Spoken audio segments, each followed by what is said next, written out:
Hello everyone, I am Simran Chaudhary. Welcome to all about agriculture.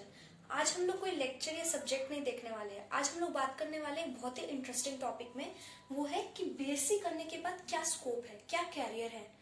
कोई भी student जो BSc pursue कर रहा है या कोई जो आगे 12th के बाद करने की सोच रहा है, अदर देन या पेरेंट्स जो कि इंजीनियरिंग या मेडिकल से अलग अपने बच्चे के लिए कुछ सोच रहे हैं, तो उनका सबसे पहला क्वेश्चन यही होता है कि बीएससी एग्रीकल्चर में आखिर कैरियर क्या है, स्कोप्स क्या है। तो देखो, कुछ भी आप करो, स्कोप तो हर सब्जेक्ट में, चाहे कोई भी स्ट्रीम लो, चाहे आर्ट्स कॉमर्स साइंस लो या उसके आगे भी आप कुछ भी करते हो, तो हर चीज में स्कोप है। लेकिन बीएससी एग्री एक ऐसा सब्जेक्ट है जिसमें आपका ये अपग्रोइंग सब्जेक्ट है, इसमें आपको बहुत ज्यादा स्कोप है और सरकार भी इसके ऊपर कुछ ज्यादा ही ध्यान दे रही है, तो इसलिए इसमें बहुत ज्यादा स्कोप्स है। उसमें से जो कुछ जो सबसे ज्यादा इंपॉर्टेंट या सबसे ज्यादा कॉमन है, वो मैंने यहाँ पे नोट डाउन किया है। आइए देखते हैं। तो सबसे पहले बीएससी एग्रीकल्चर करने के बाद आप एमएससी कर सकते हैं। अगर आपको टीचिंग लाइन में जाना है या रिसर्च लाइन में जाना है, तो एमएससी करने के बाद अगर आपको टीचिंग जैसे कॉलेज या स्कूल्स में पढ़ाना है, अपना इंस्टीट्यूट खोलना है, तो आप एमएससी के बाद बीएड करके कर सकते हैं या आप रिसर्च की तरफ जा सकते हैं। जेआरएफ होता है, जूनियर रिसर्च फेलोशिप, उसका एक एग्जाम होता है, उसके थ्रू आप रिसर्च साइड में जा सकते हैं या फिर आप पीएचडी करके साइंटिस्ट का काम कर सकते हैं। और नेक्स्ट है आपका कॉम्पिटिटिव एग्जाम्स।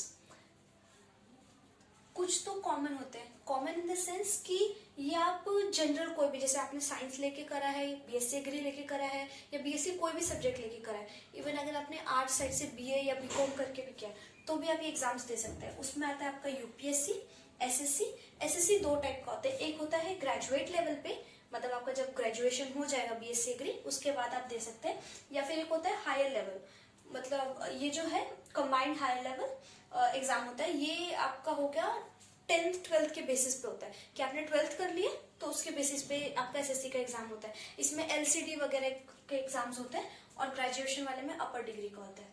फिर आता है आपका बैंकिंग का। बैंकिंग में कॉमर्स वगैरह के स्टूडेंट देते हैं, लेकिन आप भी दे सकते हैं। कुछ सब्जेक्ट्स होते हैं जो आपको जानने होते हैं, उसके बाद आप बैंकिंग का भी दे सकते हैं।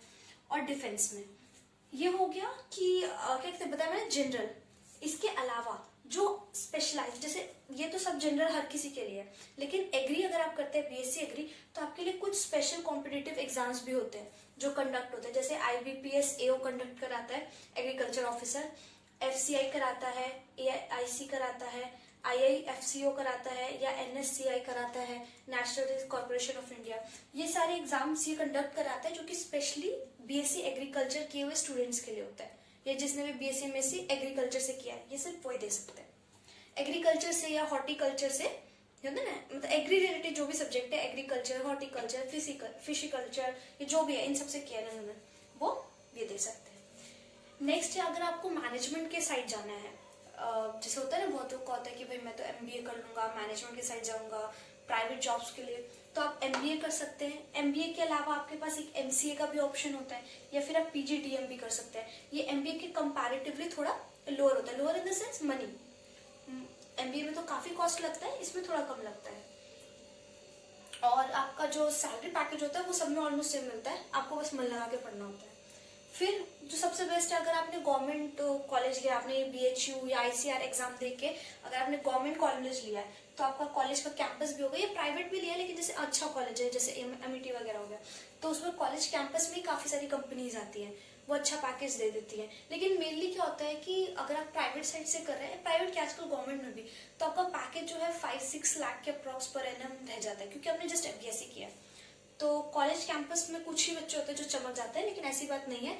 एमएससी करके एक स्टूडेंट ने 1 करोड़ का पैकेज भी लिया है, तो वो आपके ऊपर है बेसिकली। उसके बाद है जर्नलिज्म। आजकल हम देख रहे हैं कि एग्रीकल्चर से रिलेटेड हमारे न्यूज़पेपर में एक पर्टिकुलर एक पेज ही होता है जो सिर्फ एग्री से रिलेटेड भरा हुआ होता है, या फिर आपका ये मैगजीन्स होती हैं जो जिसमें एग्रीकल्चर की जितनी स्कीम्स आ रही हैं या आगे ये हो रहा है तो इस पर क्या रिसर्च हो रही है, इन सब के बारे में जर्नलिज्म लिखता है, या टीवी पे न्यूज़ पे, तो इसका भी काफी डेवलपिंग स्कोप है।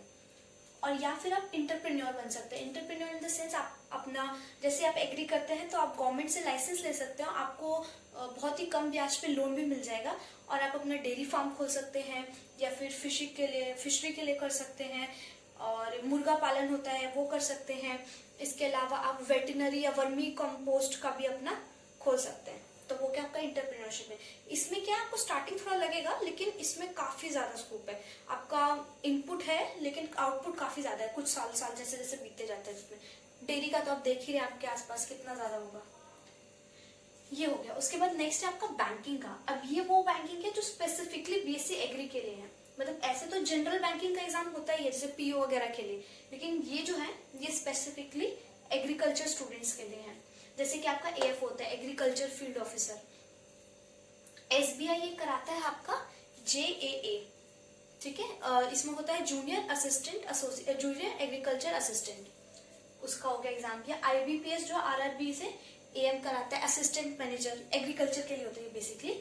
जीबीओ हो गया, एसओ हो गया, स्पेशलिस्ट ऑफिसर आता है, ये जो है सिर्फ एग्रीकल्चर के लिए होता है।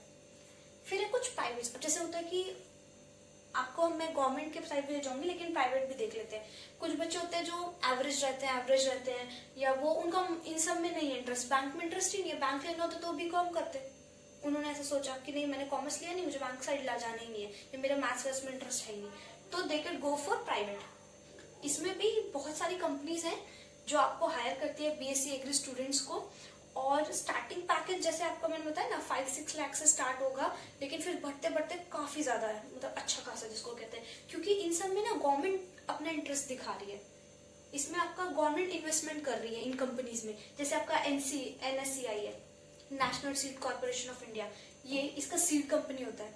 कुछ प्राइवेट आती है इसके अंदर, कुछ गवर्नमेंट कंपनीज भी है, मतलब प्राइवेट लिमिटेड काइंड ऑफ वो है। तो इसमें आप चाहिएगा तो आपको स्कोप बहुत है। तो प्राइवेट कंपनी जैसे आपकी सीड कंपनी हो गई, आप सेल ऑफिसर भी बन सकते हैं वहाँ पे। आपका फर्टिलाइजर कंपनी होती है, आप वहाँ पे प्रोडक्शन मैनेजर की तरह काम कर सकते हैं। डेयरी फार्म की टीचर के तौर पे प्राइवेट इंस्टीट्यूट्स में, मार्केट एग्जीक्यूटिव के तौर पे, एग्रीकल्चर मार्केटिंग हो गया। आपका जो भी सबसे ज्यादा जो डिमांड में है वो टोबैको और कॉफी कंपनी है। या आप अपनी खुद भी इंटरप्रेन्योर के तौर पे खोल सकते हैं। इसमें इनपुट कम है लेकिन आपका आउटपुट काफी ज्यादा है, काफी। टोबैको कंपनीज हो गई, कॉफी कंपनी होगी, पेस्टिसाइड्स कंपनी हो गई। अभी एग्रीकल्चर में अभी जैसे हम रिसेंटली देख रहे हैं वो लोकस्टस वाला जो सीन हो रहा है काफी तगड़ा, तो उसमें ये काफी ज्यादा तगड़ा रोल निभाते हैं। फिर आपका ब्रीडिंग असिस्टेंट के तौर पे आप काम कर सकते हैं, ये थी प्राइवेट। आपने एमएससी देखा करके क्या कर सकते हैं, कॉम्पिटिटिव एग्जाम देखिए जनरल और इम्पोर्टेंट जो है हमारे सिर्फ एग्री के लिए, स्पेशलाइज्ड एमबीए वगैरह, college campus, journalism, entrepreneur, private, banking. अब हम देखते हैं कुछ स्पेसिफिक जो कि ऑल इंडिया गवर्नमेंट जॉब, जो कि या तो ऑल इंडिया पे है या फिर स्टेट लेवल पे है, सिर्फ एग्रीकल्चर के लिए। सबसे पहले तो एक ब्रांच है UPSS-SSC, ये एग्रीकल्चर के लिए कराती है। इसमें आप टीए टेक्निकल असिस्टेंट के तौर पे, agriculture graduate trainee AGT, FRO forest research officer, ACF, ADO agriculture development officer, AEO agriculture extension officer. इनकी सैलरी पैकेज काफी अच्छा है। मतलब ये इसमें जैसे आपका ये ADO हो गया या AEO हो गया, इन लोग का स्केल 1 स्केल 2 पे आता है, तो काफी अच्छा मतलब आपको वो मिलेगा। फिर FCI आपका कराते हैं manager technical section officer horticulture. इसमें बेसिकली आपको हॉर्टिकल्चर से रिलेटेड जितने भी स्कीम्स हैं या उसको कैसे डेवलप करना है उस पर्टिकुलर एरिया में, वो सब करना होता है। एक्सटेंशन ऑफिसर में आपको जो भी एक्सटेंशन है, जो भी स्कीम्स है वो एक्सटेंड करनी होती है। आपको रूरल एरिया में जाके जो फार्मर्स है उन तक जो एग्रीकल्चर की स्कीम्स हैं वो सब प्रोवाइड करानी होती है, उनको बतानी होती है। आपको एक तरीके से जो भी एग्री से रिसर्च, मतलब रूरल फार्मर्स और जो हमारे रिसर्चर्स है गवर्नमेंट, उसके बीच में एज अ ब्रिज काम करना होता है एग्रीकल्चर एक्सटेंशन ऑफिसर को। जो यहाँ की नॉलेज है वो वहां देनी होती है और जो यहाँ की प्रॉब्लम है वो वहां देते हैं, ताकि वो उसका सॉल्यूशन निकाल सके। एग्रीकल्चर डेवलपमेंट ऑफिसर हो गया, या फिर आपका ये जो ADO या AF हुआ एग्रीकल्चर फॉरेस्ट ऑफिसर्स, ये सब जो है इनका मेन होता है कि आपका जो लोन है उस एरिया में, जो बैंकिंग के साइड में मैंने आपको कहा था ना AFO, ये इनका क्या काम होता है कि जो गवर्नमेंट लोन स्कीम्स निकालती है, पॉलिसी निकालती है, उसको एग्रीकल्चर में लागू करना और फार्मर्स वगैरह को लोन प्रोवाइड कराना, उनको ट्रैक्टर के लिए जो अलग अलग स्कीम्स आती है ना वो सब प्रोवाइड कराना, वो यही AFO और ADO का काम होता है। फिर UPSSC जो है वो कैंट सुपरवाइजर के भी एक निकालती है, ये स्टेट स्कीम होता है, मतलब स्टेट जॉब है। कुछ स्टेट जहाँ पे वैकेंसी खाली है वो निकालते हैं। यहाँ पे आप शुगर केन की मिल्स में एज ए सुपरवाइजर काम करते हैं, उनकी पूरी पैकेजिंग, स्टोरेजिंग, मैनेजमेंट जो भी है वो सब कुछ आप देखते हैं। FCI फिर एक मैनेजर टेक्निकल कराता है, सेक्शन ऑफिसर हॉर्टिकल्चर हो गया। UPSC से IFS इंडियन फॉरेस्ट सर्विस में आप जा सकते हैं। ये काफी मतलब